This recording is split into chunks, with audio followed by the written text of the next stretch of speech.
he's still staying away because they think that's really nice. But does that mean they can both have new partners? Is that what they mean? They don't mind that? Is that because they don't have any more rows, or that Meghan really has control of everything and can get on with it, but is really not a sweetie, nice way of living? It's No. horrible and it's not normal. And An Angela Levin exclusive. Prince Harry and Meghan Markle are hurt, worried, and angry with Prince William. Our royal mastermind, Queen Camilla's biographer, Prince Harry's biographer, joins us now. Angela, what have hello. you discovered? And how dare Well, they be angry, by the way? I'm already annoyed. But anyway, over to you, Angela. Over to you. yes, they're very cross and they feel that they should have been taken and told what was going on. Now, the discussion was, as we've talked about before, is that William went over to Paris and there he had a long chat with uh, Donald President-elect Trump, Trump. yeah. And it was just because of the Notre Dame Cathedral had just been repaired. And this was, there was a terrible fire there in 2019. And this was a sort of wonderful way of acknowledging that it was all right. But they were both furious. Uh, Harry thought he should be. He's one of the a royal, not a working one, but he's still one royal. Meghan, if you remember, she absolutely couldn't stand Trump. And when he came in 2019 to see the Queen and have a big meal together, she refused to go. And she was only living, 2 minutes away. It wasn't a journey. And she just can't bear him. And so they've been very, very cross. And I think, it's not their business, is it? You can't just actually tip your finger in and say who William can talk to and who he can't.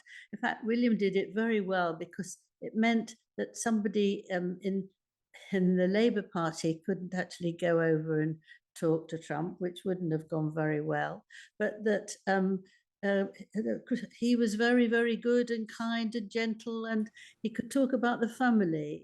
Trump adores the British family, and he particularly adored the late Queen Elizabeth. So he could discuss about his grandmother, who he also adores, and generally talk about the family and make it a very warming thing, because we're going to have to deal with Trump after he's taken his position in January. So there's no point in actually not doing your best to get it off to a good start.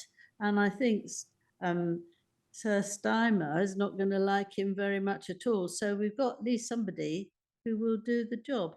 So I then thought, how is this all going to, what are they going to do about it? Presumably nothing. But I don't think that that was right. I think that when Harry said that he was absolutely thrilled that Lilibet, with her wonderful blue eyes and the way she looked, was exactly like their mother, their late mother, Diana. And I thought, why is he saying that? It's not letting anybody see his children. It was all the victor of that terrible Christmas, not, you can't really say Christmas card, but that Christmas card. It was very, very strange to do that. Why tell us all about somebody if you can't let us look at them? And I thought that he was doing this actually to upset William, because Harry has said several times that he believes that his mother is looking down at him from above and actually telling him what to do. That she dealt with William some time ago, and now she's left him and his family alone, and he's come just to focus on him. And that way, that William, I thought, would be very upset about that. I mean, he could shove it off himself, but I think that that was done to try and get his own back. And I think that's extremely sad, extremely rude. But I'm not surprised, because I think that Harry now is a very different man that he was. And he actually would like William to feel very bad. I know, but Angela, like, where do Harry and Meghan get off? Like, what does William owe them? Seriously, what does he owe them after all of the damage that they Well, caused to him? they owe to him that he will step down and let Meghan take over. Yeah. There we are. But I I mean, just, it is ridiculous, yeah. but the jealousy there is enormous. The jealousy of William and Catherine is absolutely enormous, and so they're just trying to do these things as often as they can, not taking into account that William's having a very tough time, a lot of pressure on him for his, being heir to the throne, but also for looking after his children and looking after Catherine and watching her, gradually get well, but it's still very worrying with something like that, the cancer that she's had. And I think that he's just trying to win. He's very cross that he's got all this and he hasn't. Yeah. I mean, the jealousy absolutely eats away at him. But how awful to be jealous of your own brother. Just awful.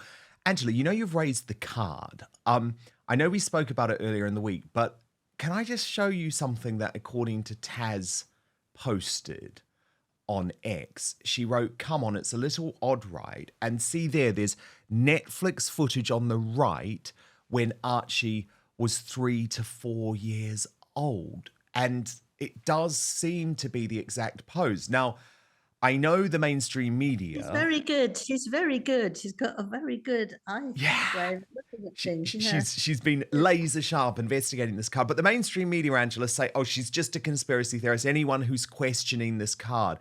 But there's so many things. I know you pointed them out on Tuesday, but there's so many things that just don't add up about this picture. Yes.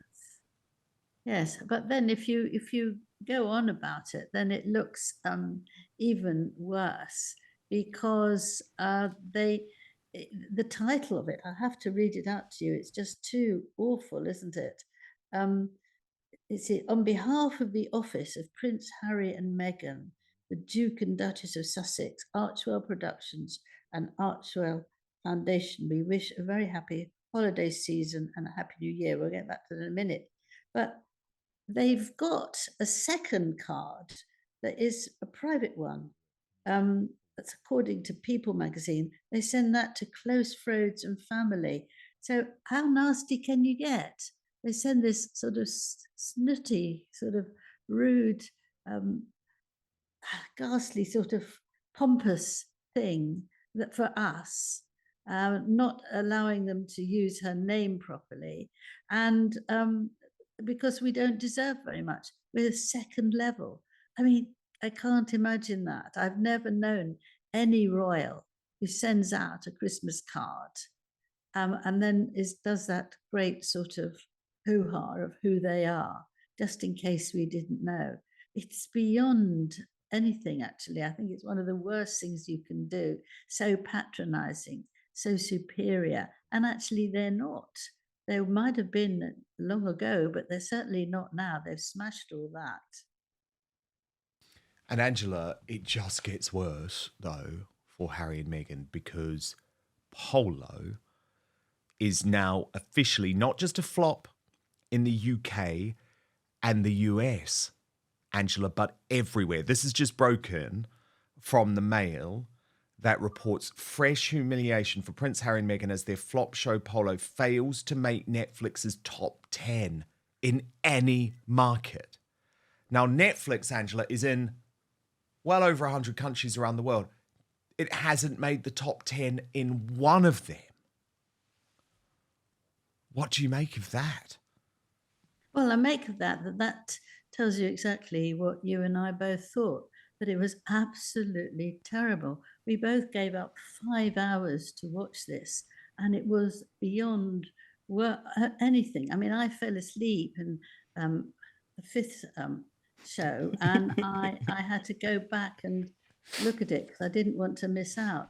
But it was so bitty, it was so unpolished, and they brought out all the worst of these polo experts But I can't imagine they would be very pleased with it. It was exactly of someone who didn't know what they were doing and who seemed to not really care about it. It was very and putting women in the middle of it and showing us balloons and children's clothes and nice tables full of food. I mean, I think, you can't do that. If this is about polo, it's about polo. It's not about having a few women there doing boring things and um, longing to see their husbands, but being frightened that they won't stay with them. I mean, it's a sort of ridiculous way of doing anything, I think.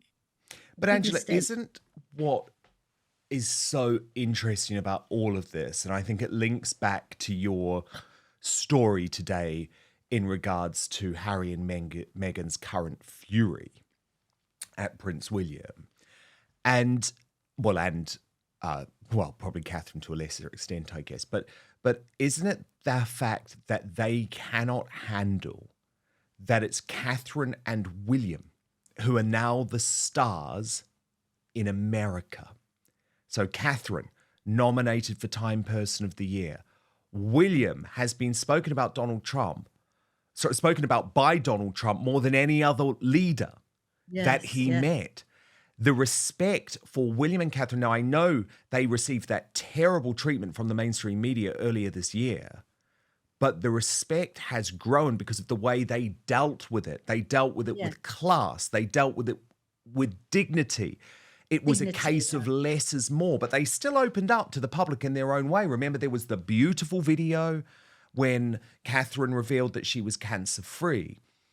And I can only imagine that is eating them up inside because they were meant to be the Hollywood stars. They were meant to be the belle of the ball in America. And actually, it's the opposite that has happened. Yes, they can't cope with that. I mean, I think it's particularly difficult for Meghan because she has seen herself as, an incredibly important person worldly. She'd always talking about, you didn't like talking about the UK or even the USA. It's always worldly and global. And those are the things that she thought people deserved out of them, and that she is a very important person. And do you remember that she did say that it was completely wrong that the Queen gave more work to Catherine than they did to her? And this is while she was still just about working royal, because she is a self-made woman who did everything herself, and she's got a much more experience than Catherine did. Well, it's not an exam. It's how you deal with people. It's your kindness, and it's your being part of the most extraordinary team of people in the world, really. And if you just see it about yourself, it's this me, me, me. So she's very, very annoyed. And we've also seen that when she was actually in the palace, she didn't like to be called by anything other than Meghan. And Harry always wanted to be called Harry. I remember when he saw me, he said, "Oh, call me Harry, call me Harry." So fine, called it Harry. And now she wants to be called ma'am by everyone, and Harry wants to be called sir by everyone. So they're trying to behave, becoming more royal than they were But they're not before. looking more royal, Angela. They're Well, they're not not looking doing more more royal. royal. They're not looking more royal. They're not. It's a sort of clinging on. People are hanging on to a cliff, and this is hanging on to being royal, and it's just not working. And of course, Meghan, is trying to go to every party she can and be there Not and being make sure invited to people many. no, no, being on the red carpet, whatever it can take. Even when she's not invited, she pops in, and there'll be people taking shots of her. But really, she doesn't want people to keep on taking shots of her unless they're the people that she says should do it. She doesn't like journalists. She only had one when she went to Africa, but did these pseudo visits. But it's. I think they're all muddled up, and they don't know where they're going really. No, indeed. And Angela, I wanted to show you the front cover of Star magazine. But first, we've partnered with Gundry MD to share this information with you. Would you believe me? if I told you that inside your pantry right now is one of the healthiest foods on the planet? Yep, it's true. And it's not some weird, trendy superfood. Spoiler alert, it's olive oil. You're probably used to cooking with it, but there are countless ways to use olive oil to help yourself look and feel younger. For example, olive oil is a natural way to help you achieve a more youthful appearance. Besides helping you look younger on the outside, it's a fantastic tool for your insides as well. According to Dr. Stephen Gundry, a famous cardiothoracic surgeon, nutrition expert, and health advocate, you should get as much high quality olive oil into your daily routine as possible, whether it's taking a shot of it daily or keeping a bottle of it in your bathroom medicine cabinet. But what kind of olive oil is best for your health? Well, any olive oil can give you some benefits. But if you're looking to get the best results, it matters a lot which one you pick. The olive oil industry is huge. You can tell that by the number of olive oil brands you see at the grocery store, and you can bet they're not all made with the consumer in mind. And many brands may even cut corners one way or another to increase profits. When Dr. Gundry came to this realization, he was appalled. But some olive oils are so powerful, it may only take a few tablespoons a week to see these incredible health benefits. So how can you tell between an olive oil that can be a health booster and which one isn't up to par? In an effort to answer that question, Dr. Gundry has decided to take a stand and release his personal research and findings. This video has gone viral since its release, and it's important you see it so you can start benefiting immediately. So you can watch the video right now by going to getolive1.com/outspoken or by clicking the link in the description box below. That's getolive1.com/outspoken, or just click on the link in the description box below. People who have taken his advice have shared their results with him, saying the olive oil they bought after learning his simple rules have helped change their lives. So make sure you go to getolive1.com/outspoken or just click on the link in the description box below this video. But now, back to the show. Now, Star magazine is one of those supermarket tabloids in America. Quite ironic, isn't it? Because Harry and Meghan thought they were going to Hollywood and weren't going to get any tabloid coverage. But this is what they see, Angela, when they walk into their local CVS or their local supermarket in Montecito, if they dare to leave the house. I'm sure probably their staff rush off to buy stuff for them, right? But these words on the cover are damning. 5 years later, Meghan and Harry's shattered world. They left England to rule Hollywood, but every project flops, friends disappear, and power players mock them publicly. How it all went so wrong, so fast. And I just thought you could not get a more damning, but honest verdict of Megxit. Yes, I think that's why I believe that Harry is getting punished for this, and he's gone off. And okay, he's smiling and doing all sorts of things there, which were from his past.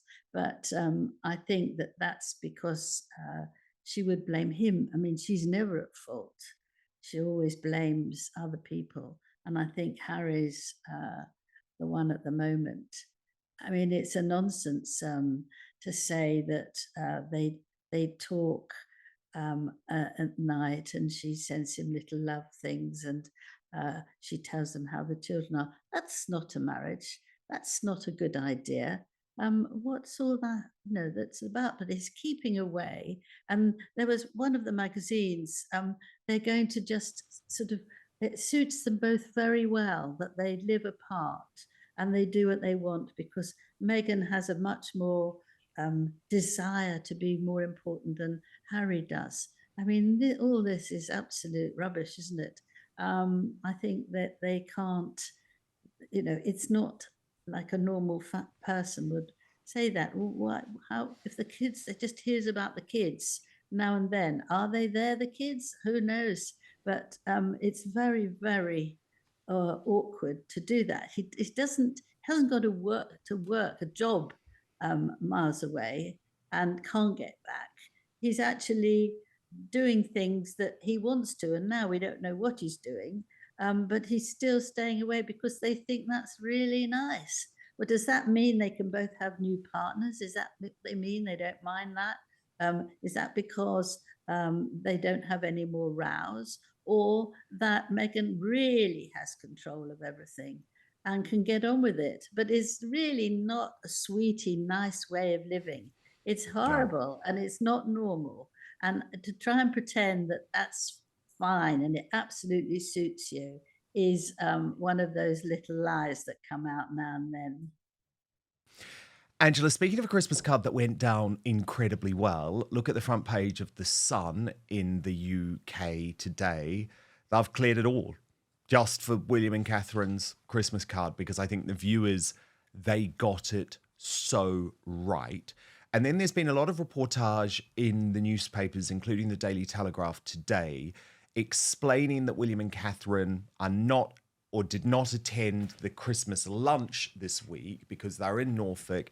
And after the difficult year that they've had, Angela, their priority is very much their family and their children. Do you think that's an understandable decision? Oh, yes. I mean, the children had finished school, and so they went on holiday, and which is where the Christmas Day party will be. And I think it just saves them back and forth. I think Catherine wants to save her energy, so it will be a lovely Christmas Day, and that's a perfectly normal thing to do. You know, we've got the three children, they want to be alone together for a little bit. There's 70 people at the lunch today, and I think that's quite a lot for Catherine to handle because she will be expected to be as charming as she usually is, going around talking to everyone, asking how they are, telling them a little bit of how she is in words that she can control. And I think that she's right to have a little rest and then see the family when they're there on Christmas Day. And she'll also be going to church nearby, and she is more spiritual than she used to be. Um, and I think that's quite moving for someone who is living almost well after a terrible disease. You don't know quite who to thank apart from the surgeon and the doctor. And there is something about it that you can be spiritual and feel that you're given more opportunity in this world and opportunity for her to be there for William and for her children. I think it's very moving. And I think, it can make you cry when you go to church and you're in that sort of state. It's difficult. So she'll have a bit more energy if she stays away from so many crowds and so much going on. Angela, breaking right now, worrying news about the King's health, with sources confirming that he will continue his cancer treatment into the new year. Now, of course, there are positive signs in the fact that he does want to return to a full schedule, but I mean, this is now a grueling amount of therapy that he is having to undergo. Yes, it might not be as bad as it sounds actually, because I had a builder who had a very, very strong cancer problem, and he carried on, and it's 5 years since he has it, and it's top ups. It's just keeping on fighting the enemy, but he's working as he used to, and it's just very helpful. I think the king looks very well. He's very happy to be out and about. And I think anybody who says, and they have done this, that Catherine and William are preparing to take over earlier than you thought. Well, nobody knows how long anyone is going to live.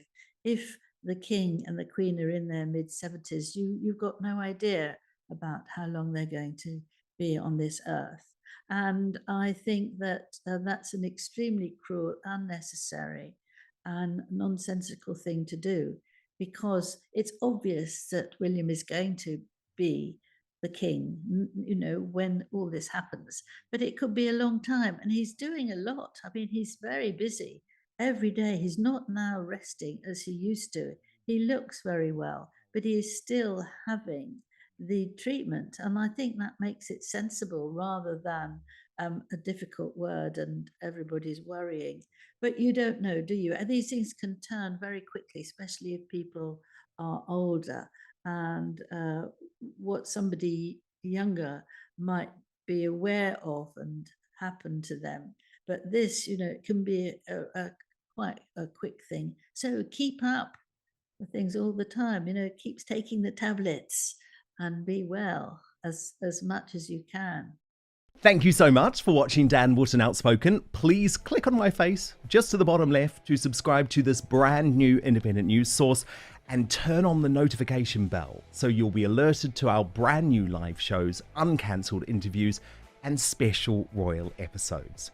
Outspoken is also now available as a podcast, so you can listen to the show every weekday on the go, wherever you are.